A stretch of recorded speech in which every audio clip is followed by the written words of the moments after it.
Hello and welcome to another episode of the Necron series, where we look at all things Necron from your first purchase to your first 2000 point army list and everything in between. In this video, I wanted to take a look at a couple of interesting army lists that I saw in recent tournaments, as they show a bit of an evolution of the Necron forces with the new rules changes that the Necrons have experienced within recent times. These two lists focus on two very different Necron armies, and they're more of a general sampling than they are indicative of how you have to play Necrons. So remember, there's plenty of room to innovate and plenty of strategies still left outside of these two lists, but these are the two that kind of caught my eye. To begin with, we're going to start with the first list that we're going to look at today, and that is a list that uses a custom dynasty, being Rise Against the Interlopers and Eternal Conquerors. And this list was played by Marshall Peterson in a 41-player event, coming in second place on March 19th, and this was hosted in Utah, United States. This event was called the Lightly Salted Spring Grand Tournament, and it was a very competitive field.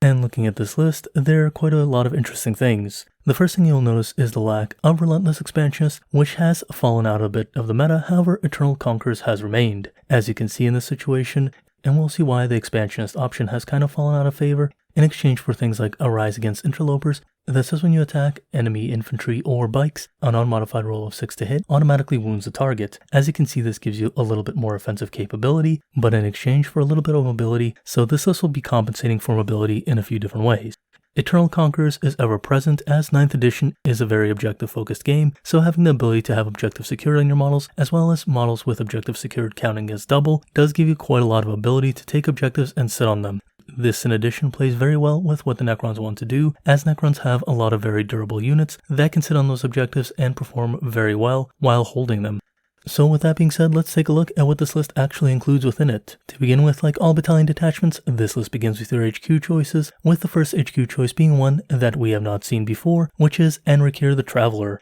Anrakyr the Traveler is the warlord of this army and comes armed with the Impeccable Conqueror's trait. The Impeccable Conqueror's trait actually plays very well with Anrakyr, and the Impeccable Conqueror's trait says that the bearer of this trait has an aura that says, while Dynasty core units within 6 inches of the bearer can reroll charge rolls when making a charge. And this works very well considering that Anrakyr has a very powerful aura that adds 1 additional attack to your friendly core units within a 6-inch range. This means that Anrakyr is actually a very powerful overlord that benefits your melee units very heavily, and this trait really does help you get those units into range, considering that a melee unit that fails to make its charge roll is a melee unit that has a 0% effectiveness rate, meaning that it essentially missed every single attack if it cannot make the charge roll. Worse yet, if it fails its charge roll, it's usually left out in the open and is vulnerable to all of your opponent's attacks. As such, Impeccable Conquerors is very good, in addition to that bonus attack, which now has a multitude more of units that it can affect, as opposed to the pre-core changes where it could only really affect Lychguard, which had enough power as it was,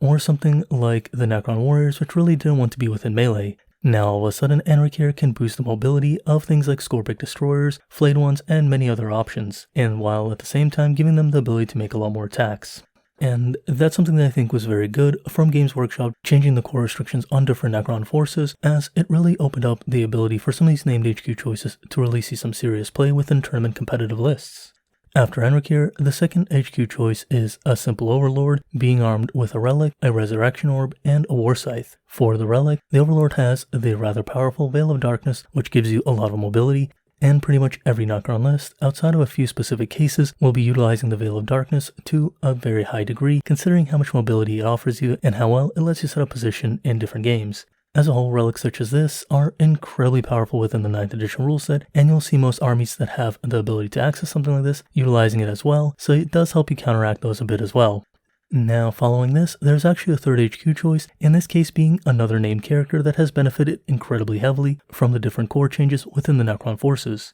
In this case, this character is one that I thought would be a big winner from the core changes, and it does seem like he's seeing a lot more play, being Illuminor Szeras. And this Illuminor Szeras has an extra warlord trait being that of Enduring Will, which he is required to take. Enduring Will gives him a lot more survivability, and that's rather good considering how powerful he can be within melee. In addition to that, he can augment a lot of your different forces, especially melee forces that can get a lot of bonuses from his different augmentations. And in addition to that, for the points that you pay to have access to Illuminor Szeras, he does come with so many different abilities and different powers, as well as a very respectable stat line that does make him an incredibly valid choice for many different lists. Don't forget, in addition to this, Illuminor Szeras is a Cryptek model, so he does have the ability to take Crypto Thralls as bound creations, which this list has chosen to do by giving him 2 Crypto Thralls that accompany him within combat. Crypto Thralls are still a very incredible choice and still have a very prominent place within the Necron forces, so it's no surprise that this player has chosen to take advantage of that. Now, following the 3 different HQ choices, we come to the troop choices of this battalion detachment. The troop choices for this battalion detachment are rather cookie cutter,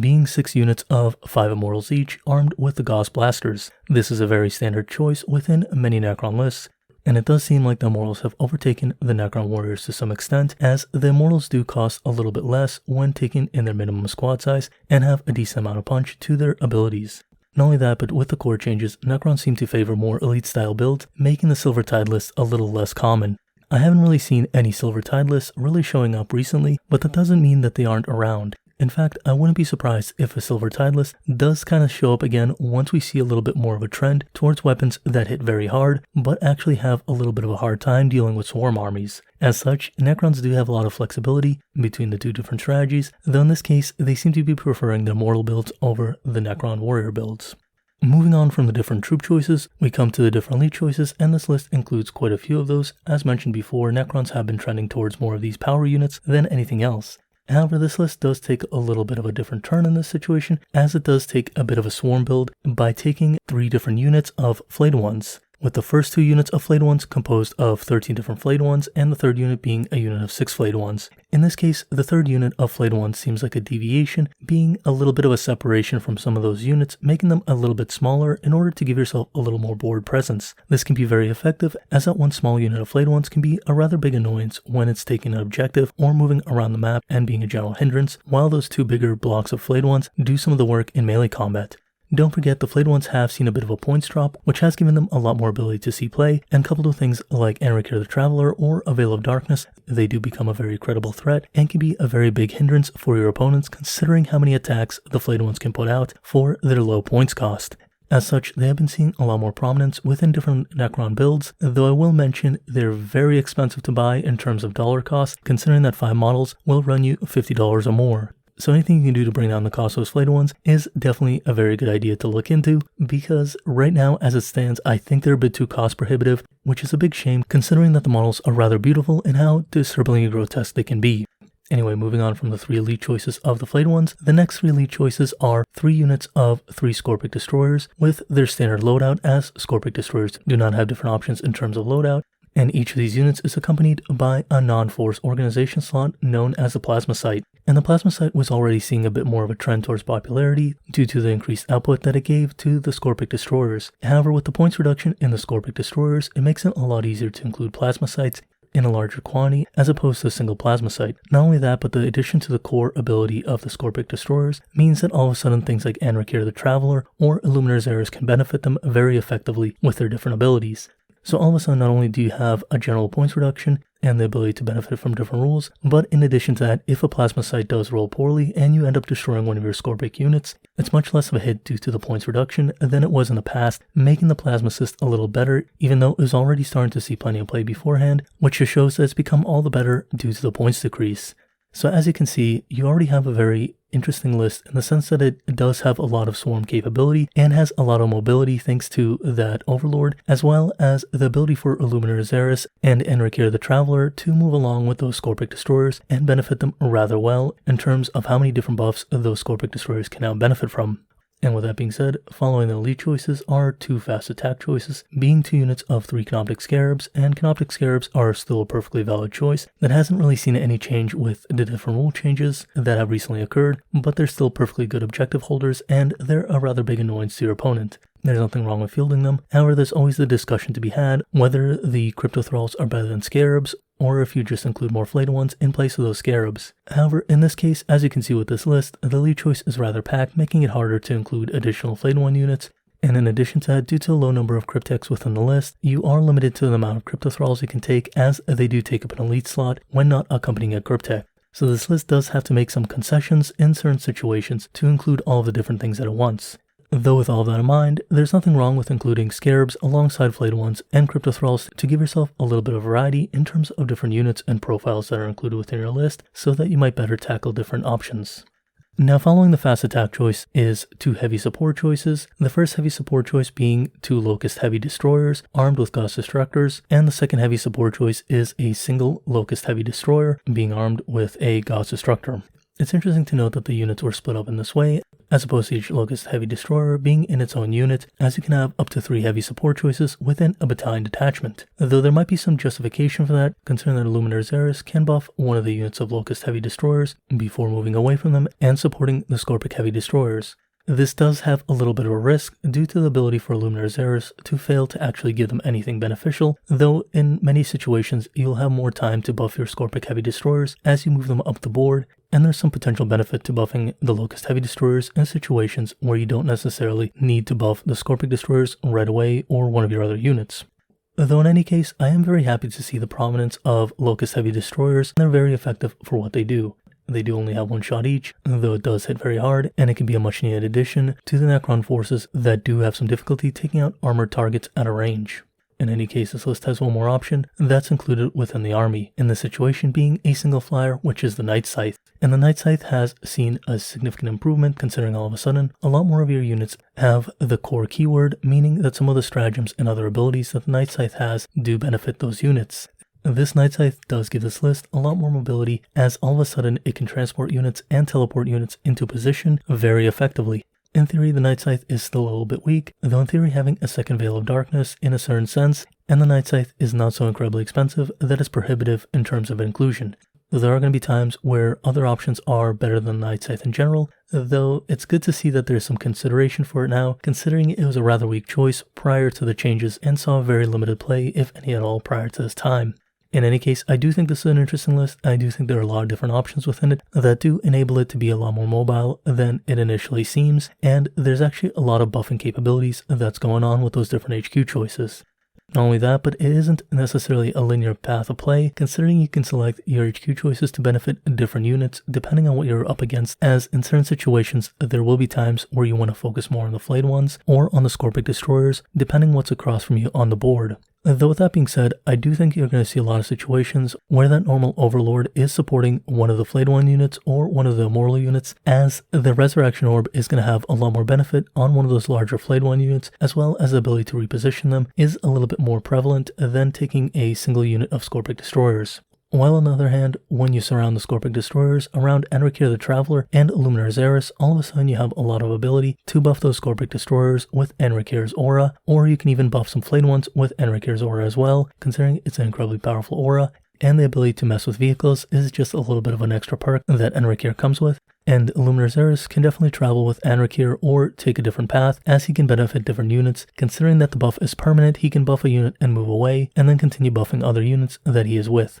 This gives him a lot of flexibility, and he's a rather frightening creature in combat in himself, so he's not dependent on other choices and can be very survivable, especially with that extra trait. So you do have a lot of ability to split up your forces or combine them together in order to have a lot of board presence or have a very powerful position within one specific location. All in all, I do think this list gives you an incredible amount of flexibility in terms of how you play this army, so it's not something that you're going to go into every match and feel like it plays very similarly, despite the number of copies you have in the list, and you have a lot of variety in terms of what you're bringing as it is, despite having a lot of multiple copies of the same unit. In any case, I do think this is one of the more generically good lists that's going to benefit from the versatility and how the 9th edition rule set plays.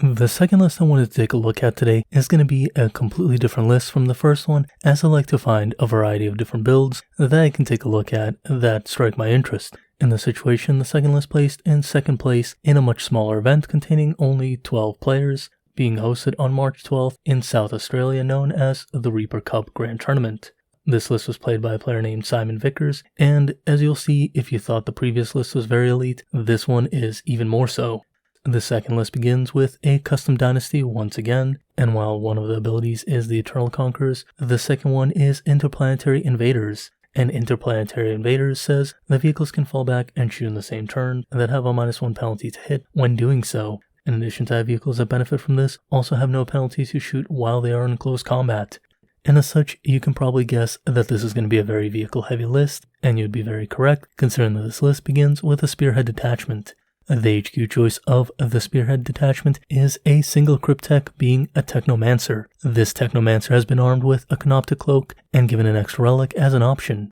This extra relic is the ever-present Veil of Darkness, so as you can see, even in a very vehicle-heavy list, it can still find use for the Veil of Darkness, which is an incredibly powerful relic. After the HQ choice of the Technomancer, this list includes 2 elite choices, being 2 units of 5 Flayed Ones. These Flayed Ones, like in the previous list, are a very good choice for objective holders as well as being a general nuisance to your opponent, due to their low points cost and reasonably decent up melee, so they can definitely have an impact in most games. Following the elite choice options, we come to the fast attack choice options. The fast attack choices are composed of 2 units of Canoptic Wraiths, each unit containing 5 Canoptic Wraiths and being armed with Vicious Claws. And the Canoptic Wraiths, as I mentioned in the past, are incredibly mobile units that have a rather strong damage profile with those Vicious Claws and have an incredibly high durability. This means that they're incredibly good at sitting on objectives with that Eternal Conqueror's ability. In addition to that, they have gained the core keyword, which makes them all the better, though in this case I don't think it makes that much of a difference. However, there will be some situations where it does matter more. Following the fast attack choices, we come to the rather stacked heavy support choices, as this is a Spearhead detachment. The heavy support choices begin with 3 Doomsday Arks, having no upgrades as there's really nothing you can give these units, though the Doomsday Arks come with quite a lot of firepower with those Arc Flare arrays and the heavy cannon that is in the center of the model. This is where the Interplanetary Invader stratagem comes in very handy, considering that not only does it not have a penalty while shooting within close combat, but it also benefits by being able to fall back and shoot its main weapon without being locked into combat too easily. In addition to that, it has a very easy time sitting on an objective or being a general nuisance to your opponent by blocking off pathways due to its large size and very superior durability. After the 3 Doomsday Arks, there are 2 additional heavy support choices, being 2 Tesseract Arks, which are incredibly durable and have a decent amount of firepower as well. Each of these Tesseract Arks are armed with 2 Gauss Cannons, in addition to its main weapon, which does not change, but does have 3 different profiles that you can choose from when firing it, giving the Tesseract Ark quite a good amount of versatility in terms of how it fires its weapons, and serving as additional Doomsday Arks, though do keep in mind this is a Forge World model, so it can be a little bit of a nuisance to obtain and can be a little bit expensive at times, so it can be a little bit of a restrictive option, though do keep in mind you do have other options such as the Triarch Stalker, Annihilation Barges, or even Ghost Arks if you really so choose to. You can also potentially go with a Command Barge in place of the Tesseract Ark, though do keep in mind the Tesseract Ark is a bit of a unique choice due to the different profiles that its main weapon can have, in addition to its durability, so it is a little bit difficult to replace, but it is definitely possible, as we've seen iterations of a list like this in the past that did not use the Tesseract Ark, though chose to use other options. However, as you'll soon see with this list, your options are even more limited due to the second detachment within this list, which is a Patrol detachment. The second detachment, which is the Patrol detachment, does utilize the same custom dynasty of Interplanetary Invaders and Eternal Conquerors. This Patrol detachment begins with an HQ choice being a Command Barge, which is the Warlord of this army list, coming armed with a Gauss Cannon as its optional weapon. In addition to that, this Command Barge has the Implacable Conqueror's Warlord trait, as it is the Warlord, and has a Voltaic Staff relic, which gives it a little more output, replacing the Staff of Light that it would be equipped with otherwise. And the Voltaic Staff is definitely a decent enough option that can put out quite a good amount of damage to a lot of different targets, and does give the Command Barge a little bit more output that is definitely worth it if you have the ability to take an additional relic. In this case, as this list already includes a Veil of Darkness, this Voltaic Staff is definitely a good inclusion, and the opportunity cost for taking the Voltaic Staff is not particularly high. Following this HQ choice, there is a single troop choice, as this is a Patrol detachment and you are required to take at least 1. This troop choice is a unit of 5 Immortals being armed with Gauss Blasters, and in this situation they have been chosen as the lowest costing troop choice option, and they have a decent enough output for their cost. Following the troop choice, there is a single elite choice within the Patrol detachment, being a single unit of 5 Death Marks. And this is an interesting include, as the Death Marks don't see a particularly large amount of play. However, in this case, they're actually a decent enough choice, considering that they have an innate ability to deep strike into the game, and actually have a decent enough range, so they can perform actions, hold objectives, and still be a nuisance to your opponent. As mentioned in the video where I took a look at the elite choices for the Necron forces, they're not necessarily a damage output unit as much as they are a unit that has a lot of utility that can also put out some shots at a decent enough range with a decent enough profile. So when you're taking a unit of Death Marks, you're taking them for all of the different abilities they offer, as opposed to just being a sniper unit that takes out characters, because they're not going to be particularly great at taking out characters in themselves. And as you can see, the Dynasty choice here doesn't really benefit their ability to output damage, but only really benefits their ability to hold objectives, and otherwise they're just kind of on their own. Though they do have a lot of utility, and I do think there's a lot of different ways of thinking about them, as opposed to just units that are damage output units. So it's definitely great to see them in a list like this, as it shows a little bit of their versatility in that sense.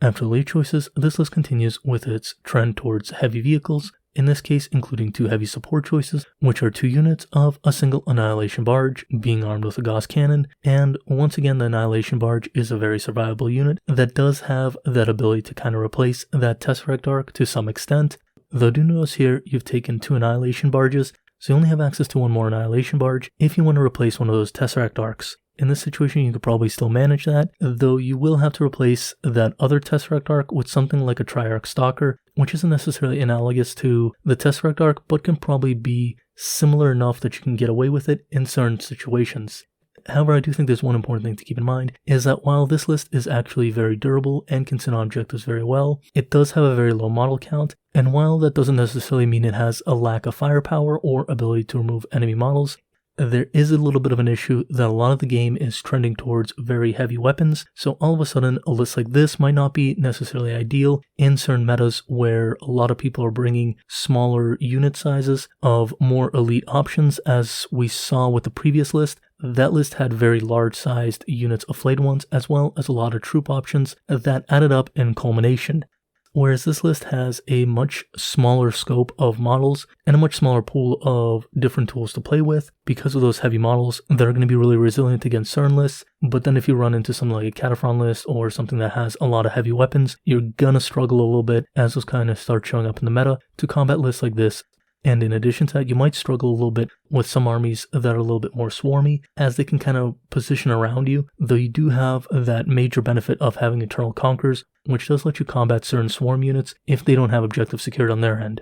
In either case, I don't think this list is necessarily completely out of the metagame, but I do think it's one of those lists that kind of goes in and out of the metagame based on kind of what other people are bringing and what the critical mass is of large units and heavy weapons within the game. So I do think this is a very cool list that you can kind of experiment with, but I think right now, due to how the Tau function and other armies function, it might be a little harder to play than say the first Necron list that we looked at. So do keep that in mind if you build something like this. It's going to be something that's going to be a little more hit or miss than something like the first list, which has a lot more versatility and has a little more ability to pivot with the unit choices that has. That being said, you do have a lot of really strong units here, and there's nothing wrong with including a Doomsday Ark in a different style list or something like that. It's just that you might not be playing 3 of them in a different list, though the Canoptic Wraiths, the Flayed Ones, the Catacomb Command Barge, and the different smaller units are definitely something you can play in a lot of different lists, and those Annihilation Barges can be converted into Catacomb Command Barges, so they do have a lot of options in other lists where you might want that larger unit. I will also note that we kind of looked at these 2 specific lists. It doesn't mean that these are the only 2 options out there. I did see some other lists out there that were more of a monster list that included a sort of standard core build of those elite units, but then in addition to that included a Silent King and a Catan unit. So those are out there. They are placing within tournaments. And as I mentioned, the only thing I didn't really see are those Silver Tide lists. However, I do think if things trend towards a lower amount of shots, but being stronger shots, you might see the return of something like a Silver Tide list to combat some of that ability for your opponent to take out your units. Because if they're limited on the output that they have against swarm-style armies, you do gain a lot of advantage with the large Necron warrior units that can be very resilient. As such, think about it this way: as a list such as the vehicle list that we see here becomes a little weaker, the Silver Tide list becomes a little bit stronger. Though do keep in mind that the Silver Tide list does have the issue that it doesn't necessarily have the output to take out larger targets or more armor targets, so you're going to have to live with that as well. But Necrons do have a lot more choices due to the point reductions and the added core keyword on a lot of the different units to actually include more options that can deal with heavy armor targets, as opposed to before where they were really struggling with that and had very limited choices. In any case, I do think Necrons are in a decent enough spot. They might not be the strongest army, but it does look like they still have a lot of variety in terms of different lists that are making tournament placings. So there is a lot to be said about what the Necrons can do, maybe a few small tweaks here and there to kind of bring some of the units into line. But otherwise, I think it's good that there's that variety and there is a healthy enough showing of Necrons within tournaments. So it's not like they're just out of the meta or they can only depend on gimmick lists like they had at certain points within 9th edition. But time will tell as different armies come out in terms of how Necrons continue to perform, though I do think the core changes have been very beneficial to Necrons. In any case, thank you for watching, and if you know anyone who may benefit from this content, please do share, as it really does help the channel out, as well as those who may benefit from the content. As always, I want to give a big thank you to my patrons. You're all awesome people, and as always, have a great day. Bye.